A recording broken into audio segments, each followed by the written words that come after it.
तो बेटा आइए हम 24th पार्ट के न्यूमेरिकल प्रॉब्लम्स शुरू करते हैं डिस्कस करना। तो in the beginning I take up question 1।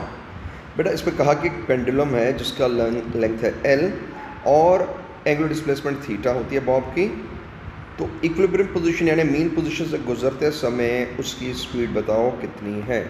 Right. सो इसमें जब तक एक डायग्राम बनाई जाए आप नहीं पूरी तरह समझ पाएंगे। So this is the diagram that I have made. Length of the pendulum is L। या आप समझ रहे हैं बात, ये बॉब इस रास्ते से वापस आता है। Theta is the angular displacement. बेटा जब इसकी एंगुलर डिस्प्लेसमेंट थीटा है उस वक्त मीन पोजीशन के मुकाबले में कितना ऊपर उठ गया है। सपोज x है ना, तो अगर ये x है तो ये बची हुई लेंथ क्या है, फिर ये L माइनस एक्स होगी, है ना, ये वाली length. Got my point. So इधर कुछ नाम रख लेते हैं हम, say this A, this is B, this is C, ऐसे नाम रख लेते हैं। ओके तो यहाँ से हम और ये D भी आ गया, मैंने नाम रख दिए पोजीशंस के। राइट नाउ हम ये देखते हैं कि बॉब की ये एक्सट्रीम पोजीशन है ना, दिस इज एक्सट्रीम पोजीशन। तो यहाँ पे वेलोसिटी क्या हो जाती है, ज़ीरो हो जाती है। और ये है मीन पोजीशन, और आप जानते हो मीन पोजीशन पे वेलोसिटी मैक्सिमम होती है। ठीक है, तो potential energy and kinetic energy आपस में इक्वल होनी चाहिए। Maximum kinetic and maximum potential equal होना चाहिए। Why? As per law of conservation of energy. तो बेटा पोजीशन बी पे इसके पास है पोटेंशियल एनर्जी यानी यहाँ, और डी पोजीशन पे इसके पास है काइनेटिक एनर्जी। और पोटेंशियल का फार्मूला mgh होता है, लेकिन h के बजाय मैं x लिख रहा हूँ यहाँ पे। Why? Because you can see मैंने यहाँ पे x बोला था इसकी हाइट को, है ना। और दूसरी तरफ हाफ mv स्क्वायर, तो मैं v मैक्स बोल देता हूँ। ऑल राइट, तो यहाँ पे mn गेट कैंसल्ड, तो v मैक्स जो है मेन पोजीशन पे 2gx स्क्वायर रूट आ गया। I call it number 1। तो बेटा इस डायग्राम को एक बार फिर से कंसिडर करते हैं। ये जो है ना, ये और ये this is a right angle triangle जिसमें BC, ये B है, ये C है, मैं साइड पे लिख रहा हूँ BC बाय AB। क्या है ये? BC by AB, this is sine theta, है ना। और ये जो बेस है इसका, इस ट्राइंगल का, यानी A से C तक AC बाय AB, ये क्या है? Cos theta. That means AC जो है इस डायग्राम के मुताबिक AC किसके बराबर, मैंने बताया था ना L माइनस एक्स। अगर आप भूल गए तो मैं फिर से एक बार याद दिला देता हूँ। ये डायग्राम ऐसे बनाई थी हमने, राइट। तो तब आप देख लो यहाँ से क्या बनता है। AC is AB cos theta, AC is AB cos theta. और AC क्या है यहाँ देख लो, L माइनस एक्स, और AB क्या है L, this is cos theta. तो x will be L minus L cos theta. तो बेटा ये वैल्यू x की आप लगाएंगे 1 में यहाँ। तो V मैक्सिमम, जिसको as per the question V कहा गया है, it is 2g into x, 2g, और x के बजाय मुझे ये लिखना होगा, ये जो अभी निकाला हमने, L minus L cos theta. Further simplify कर लीजिए, it is 2gl 1 minus cos theta square root. तो बेटा this is the answer to the problem. अब ये 2gl into 1 minus cos theta root, देखें कौन सा ऑप्शन है।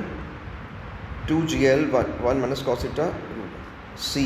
सो this question has answer C।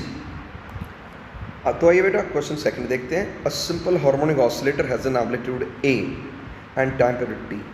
बेटा जो इक्वेशन होती है एक सिंपल हार्मोनिक ऑसिलेटर की, I hope you remember, it is A cos omega T, right. अब सोचेंगे मुझे कैसे पता चला cos omega T, why not sine, क्योंकि उन्होंने कहा हुआ है कि x इक्वल टू A से ट्रैवल करना, यानी x इक्वल टू A का मतलब होता है एक्सट्रीम पोजीशन, है ना। एक्सट्रीम पोजीशन होती है, और एक्सट्रीम पोजीशन पे कितना होता है एंगल, ये 90 डिग्री होना चाहिए, क्योंकि cos 90 होता है 1, और तभी तो x इक्वल टू ए आएगा। ये कहा ना मैंने, x इक्वल टू ए। ये x की पोजीशन कब होती है, जब cos की वैल्यू मैक्सिमम ये ना 1 हो जाए, तो 90 डिग्री पे। दूसरे शब्दों में यही क्वेश्चन लेके हमें क्वेश्चन को सॉल्व करना है। हमें क्या कहा गया है, x equal to A two एक्स equal to A by two, तो x is a by two और यह a। अब आप देख रहे होंगे मैंने स्मॉल a लिखा जस्ट बिकॉज क्वेश्चन के अंदर सिंबल स्मॉल a का इस्तेमाल किया गया है। This simplifies 1/2 cos omega t। अब आप बताएं मुझे कि किसका cos होता है 1/2। आप कहेंगे cos 60 होता है, राइट। इसका मतलब 1/2 इज 60 डिग्री। 60 डिग्री का मतलब क्या होता है, π/3, क्योंकि हम रेडियन में बात करते हैं ना, ठीक है। तो ये वैल्यू आप देख रहे हैं कि 1/2 कब होता है, जब cos ऑफ π/3 हो। इतनी बात पता चल गई आपको। तो बेटा इसका मतलब ये जो ओमेगा टी है, दिस इज π/3, और ओमेगा क्या होता है 2π/T, है ना, इट्स इक्वल टू π/3। दोनों तरफ पाई गेट्स कैंसल, टी जो है ये किसके बराबर आएगा, t/6। आप देख रहे हैं ना कि ये 2 और ये 3 डिनोमिनेटर में आके 6 बना रहे हैं, और ये t चला गया न्यूमरेटर में कैपिटल T, तो स्मॉल t क्या आ गया, देयरफॉर t/6। तो इसका मतलब जब टाइम t/6 होगा, ठीक उसी वक्त इसका x का वैल्यू a/2 हो जाएगा। तो t/6 यानी a is the right option. तो अब मैं यहाँ लिख रहा हूँ a इज़ द आंसर। तो आइए बेटा अब थर्ड क्वेश्चन देखते हैं। इनफाइनाइट स्प्रिंग्स हैं, उनके स्प्रिंग कॉन्स्टेंट्स क्या हैं, k, 2k, 4k, 8k वगैरह वगैरह। इनको सीरीज़ में जोड़ा गया। आप अच्छी तरह जानते हैं कि स्प्रिंग के सीरीज़ कॉम्बिनेशन का जो फॉर्मूला होता है, क्या होता है वो, 1/k is equal to 1/k1 plus 1/k2 plus 1/kt, ऐसे होता है ना। तो स्टार्ट राइटिंग 1/k, फिर 1/2k, 1/4k, 1/8k plus dash dash dash to infinity, ये लिखा था। अच्छा, अब ये सीरीज़ है तो मैं इधर s लिख देता हूँ, KS, ताकि क्लियर रहे कि ये कौन सा यहाँ पे वैल्यू इफेक्टिव वैल्यू आ रही है। तो बेटा हर एक में 1/k आ रहा है ना, ले लो कॉमन। 1/2, 1/4 को मैं क्या लिखूँ, ऐसे लिख दूँ ना। 1/8 को मैं यूँ लिख सकता हूँ, ऐसे जा रहा है ये, ठीक है बेटा। अगर आप गौर से देखें तो ये फर्स्ट टर्म है a, रेशियो कॉमन ये है, बिकॉज ये ना मुझे GP नज़र आ रहा है, तो sum of infinite terms in GP होता है ये। फर्स्ट टर्म क्या होता है, मैंने 1, और r क्या होता है 1/2, तो ये 1/2 इज़ 2, है ना। इसको 1 में लगाओ। 1 किसको बोल रहे हो, इस चीज़ को हम कह रहे हैं 1, ठीक है। सो 1/ks इज इक्वल टू, क्या लिखा था हमने, 1/k, और साथ में आगे आएगा 2, बिकॉज ब्रैकेट के अंदर जो टर्म है उसी की हमने सिम्प्लिफिकेशन करके देखा है कि ये 2 आता है। तो रेसिप्रोकल ले लो, ये k/2 आ गया। और अब देख लेते हैं k/2 कौन सा ऑप्शन है, ये C ऑप्शन है। Hence this question has an answer C। तो आइए बेटा अब हम क्वेश्चन 4 करते हैं। फोर्स कांस्टेंट इस सिस्टम का पूछा जा रहा है हमसे। पहले तो ये देखिए, ये दोनों का वैल्यू k1 आमने सामने है, यानी सीरीज़ में है। तो k इन सीरीज़ क्या होता है, k1 प्लस k1, या सॉरी इसको k1 ही लिखेंगे, k1 plus k1, that is twice k1, ठीक है। इसका मतलब ये हुआ इन दोनों की जगह आएगा 2k1, और इसके नीचे अब k2 आ गया। इसका मतलब अब it's equivalent to this situation, जब ये मास यहाँ पे है, ये वाले दोनों मिलकर 2k1 बन चुके हैं, नीचे वाला k2 है। अब बेटा 1/k effective will be 1/2k1 plus 1/k2, है ना, ये आएगा। सो अल्टीमेटली इसको रेसिप्रोकल ले लो, k इफेक्टिव कितना आया, 1/2k1 प्लस 1/k2, इसका भी रेसिप्रोकल आ जाएगा, है ना। So this should be the answer. तो ये चेक करें, इससे मिलता जुलता ऑप्शन कौन सा है, 2k1 प्लस 1/k2 का इनवर्स, 1/2k2 प्लस k2 का इनवर्स। हाँ ठीक है, B option is the correct choice for this question. बेटा आगे चलते हैं, क्वेश्चन 6 देखें। मास m ये है, इसको दो स्प्रिंग S1 S2 से जोड़ा गया है, ठीक है, और इनकी फ्रीक्वेंसी अकेले की, अगर ये S1 रहता तो ν1 फ्रीक्वेंसी थी, अकेला S2 रहता तो ν2 फ्रीक्वेंसी थी, लेकिन अब कॉम्बिनेशन की फ्रीक्वेंसी क्या है ये पूछा जा रहा है, राइट। तो इसमें सबसे पहले तो हमें पता होना चाहिए ओमेगा का फार्मूला k/m रूट होता है, यानी 2πν इज़ k/m स्क्वायर रूट, और you can say nu is 1/2π k/m, ये बेसिक फार्मूला है। इसका मतलब मैं दोनों के लिए इस्तेमाल करूं, मास तो एक ही है ना, लेकिन न्यू की वैल्यू अलग अलग आएगी। क्यों? बिकॉज इनमें k की वैल्यू डिफरेंट होगी, पहले में है k1 और दूसरे की k2, ऐसा ले लेते हैं, एज्यूम कर लेते हैं। और ऐसे ही ν2 जो है इट विल बी 1/2π k2/m, ठीक है। अब इनको हमने जोड़ा है इस ढंग से, तो बेटा ये पैरेलल कॉम्बिनेशन होता है, ये आप अच्छी तरह जानते हैं। तो पैरेलल कॉम्बिनेशन में क्या होता है, k इफेक्टिव जो होता है ना वो होता है k1 प्लस k2, है ना। तो k1 प्लस k2, ये आप यहाँ से देख लो ना, k क्या होता है m omega square, m omega square plus m omega square, ये मैं लिख रहा हूँ m ओमेगा 1 और m ओमेगा 2 स्क्वायर, और फर्दर ये 2π∈1 whole square and this is 2π∈2 whole square, तो it is 4π² m∈1 square and 4π² m∈2 square. ये बच्चे हमारे पास के इफेक्टिव की वैल्यू आ गई।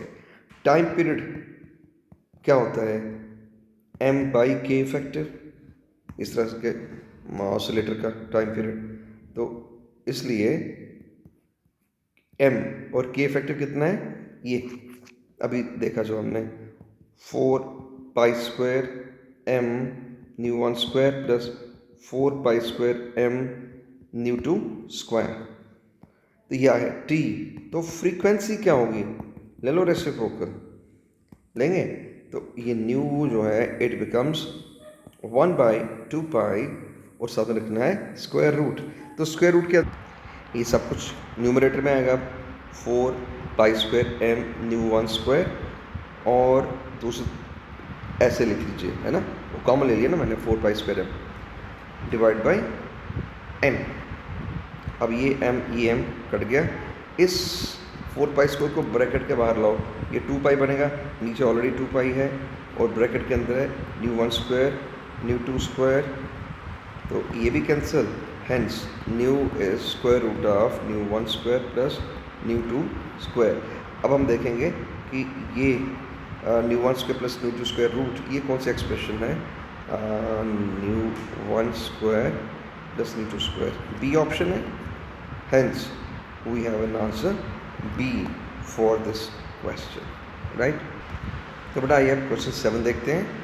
Particle starts SHM from mean position, amplitude A है, टाइम पीरियड T है, डिस्प्लेसमेंट बताओ जब स्पीड मैक्स स्पीड का आधा हो जाएगा। बेटा ये जो कॉम्प्लिकेटेड सा क्वेश्चन लग रहा है हमें, बेसिकली इसमें ये फॉर्मूला लगेगा, this formula you are aware of, omega into a²-x², है ना। अब कह रहे हैं स्पीड जो है वो आधी हो जानी चाहिए, v/2 कर लो उसको, मैक्स स्पीड का आधा हो जाएगा, ठीक है ना। लेकिन कौन सी स्पीड, ये मैक्सिमम स्पीड का आधा है, ठीक है, और ओमेगा, और साथ में ए की जगह मैं स्मॉल ए लिखूँगा, बिकॉज क्वेश्चन के अंदर स्मॉल ए ही मेंशन किया गया है, तो एक्स की वैल्यू में मालूम करनी है, ठीक है ना। सिंस वी मैक्स जो होता है ना, ये होता है ए इंटू ओमेगा, जिसको मैं अब लिखूँगा स्मॉल ए इंटू ओमेगा, ठीक। तो पुट इन 1, तो 1 से मेरा मतलब है ये वैल्यू इसमें लगाएंगे, दिस इज़ 1, ठीक है। तो v मैक्स की जगह लिखूँगा मैं a ओमेगा डिवाइड बाई 2 है, लिख दिया, this also omega, now a² - x², ठीक है बेटा। अब दाएं बाएं काटें, ये कट गया, इट बिकम्स नाउ a/2, और इधर है a² - x², हम क्या करते हैं, स्क्वायरिंग बोथ साइड्स कर लेते हैं। उससे क्या बनेगा, ए स्क्वायर बाई 4 बनेगा, ये A square minus X square बनेगा। एक्स स्क्वायर जो है A square minus A square by 4। अब समझ गए ना क्या किया मैंने सिंपली इसको इधर ट्रांसफ़र किया और इसको इधर ट्रांसफ़र किया, तो इतना आया 3 square by 4 is X square. Hence X जो है ना ये रूट ले लीजिए, समझ गए, ए रूट 3/2। तो देख लेते हैं यहाँ पे ए रूट 3/2, बी ऑप्शन है ना। So option B is the correct option to this problem. तो आइए बेटा अब आप क्वेश्चन 8 को देखें। क्वेश्चन 8 में कहा कि angular velocity and the amplitude of the simple harmonic motion वाला पेंडुलम जो है ओमेगा एंड ए है। डिस्प्लेसमेंट एक्स होने के बाद क्या होता है, kinetic energy is T and potential energy is you. देखो बच्चे, काइनेटिक एनर्जी का फार्मूला हाफ के A square minus X square, ये जनरल फार्मूला मैं बता रहा हूँ आपको। और पोटेंशियल एनर्जी का फार्मूला क्या होता है, हाफ के एक्स स्क्वायर, ठीक है। Ratio of T and you पूछा जा रहा है, ये देख लो पूछा टी एंड यू का रेशो, तो ये तो कोई ख़ास काम नहीं है। हाफ के A square minus X square by half के एक्स स्क्वायर, राइट। तो देख लो क्या क्या कैंसिल हो गया, it is A square minus X square by X square.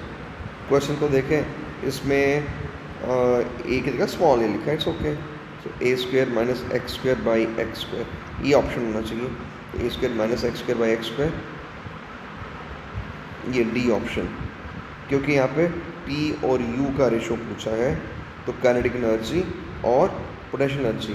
Bye the way this is the answer, sorry D नहीं है, सी आंसर है ना, A square minus X square upon X square. तो ये सी जो है यही हमारा आंसर है फॉर दिस क्वेश्चन। तो बेटा आइए अब हम फाइनली क्वेश्चन 9 देखें। अब body is executing SHM, displacement दिया है और वेलोसिटी दी है, टाइम पीरियड पूछा गया। बच्चा ये फॉर्मूला तो आप जानते ही हो, है ना। इसी फॉर्मूला को हमने 2 बार लिखना है। पहले क्या बताया गया, वेलोसिटी एक बार 10 है, एक बार 8 है। मैं लिखता हूँ 10 इक्वल टू 8 इक्वल टू, यानी पहली इक्वेशन के लिए लिखा मैंने। ओमेगा तो बिल्कुल नहीं मालूम हमें, तो let us keep omega as such. Amplitude के बारे में नहीं पता, तो एम्पलीट्यूड का सिंबल भी ऐसे रहने दो। बचा क्या पीछे, डिस्प्लेसमेंट फ्रॉम मीन पोजीशन, एक बार 4 एक बार 5, तो 4 का स्क्वायर एंड 5 का स्क्वायर, ठीक है बच्चे। इनका ले लो आप रेशो 10/8, ये ओमेगा तो कट जाएगा, ए स्क्वायर माइनस 16 ए स्क्वायर माइनस 25 रूट, यही आया ना, आप देख रहे हैं, ठीक है। तो आगे इसको सिंप्लीफाई करते जाएं, तो स्क्वायरिंग बोथ साइड्स कर लो, 25/16 A square minus 16 by A square minus 25। अब इनको आप क्रॉस मल्टीप्लाई करें, इनको इधर 16 इंटू ए स्क्वायर माइनस 16 और इसके इसके साथ, यानी 25 इंटू ए स्क्वायर माइनस 25। फर्दर इसको सिंप्लीफाई करें, तो शिफ्ट करें ए वाली टर्म्स एक तरफ, 25 माइनस 16 ए स्क्वायर, और उधर ये आएगा, है ना, आप देख रहे हैं मैंने क्या किया है। तो 9 ए स्क्वायर इज इक्वल टू, तो इसका आता है 369, तो मुझे ए स्क्वायर की वैल्यू मिल गई 369/9, है ना। तो इसको अगर चाहें तो फर्दर सिंप्लीफाई कर लो, ये 3 के टेबल से जाएगा, सॉरी ये सीधे 9 के टेबल से गया है ना। तो ए स्क्वायर इज 41। बेटा ये वैल्यू पुट इन 1 करो। अब आप कहेंगे 1 कौन है, तो इसको कह लो 1। 10 इक्वल टू ओमेगा, मैं लिखता हूँ 10 इक्वल टू ओमेगा, फिर क्या है ए स्क्वायर माइनस कितना है 4 स्क्वायर यानी 16, ये कर दिया मैंने। तो इसको सिंप्लीफाई करो, तो ये 25 आएगा, यानी 5 ओमेगा इज 10, ओमेगा इज 2। लेकिन हमें पूछा क्या कहता, ओमेगा नहीं पूछा, पूछा है हमें ये कि टाइम पीरियड बताओ। तो बेटा rest is very simple, omega होता है 2π/t, तो time period is 2 pi divide by omega. तो ओमेगा का वैल्यू अभी भी देखा हमने 2 है, ले लो कैंसिल करो, तो पाई second is the time period. अब ज़रा देख लीजिए ये कौन सा है, तो यहाँ हमें मिलता है ये C option. So we got the answer C as the correct choice. तो बेटा I think this enough of it. हमने जितने भी न्यूमेरिकल को समझाए हैं they are classic examples of किस तरह के क्वेश्चन एग्जाम में आते हैं इंट्रेंस में। तो हमने 24 का ए पार्ट देख लिया वीडियो का, आपने 24 का बी पार्ट भी देख लिया। अब इसको अच्छी तरह समझने के बाद अटेम्प्ट करेंगे आप असाइनमेंट जो आपको दी गई है, ताकि बाद में आप टेस्ट को भी फेस कर सकें। That's all for today. God bless you all.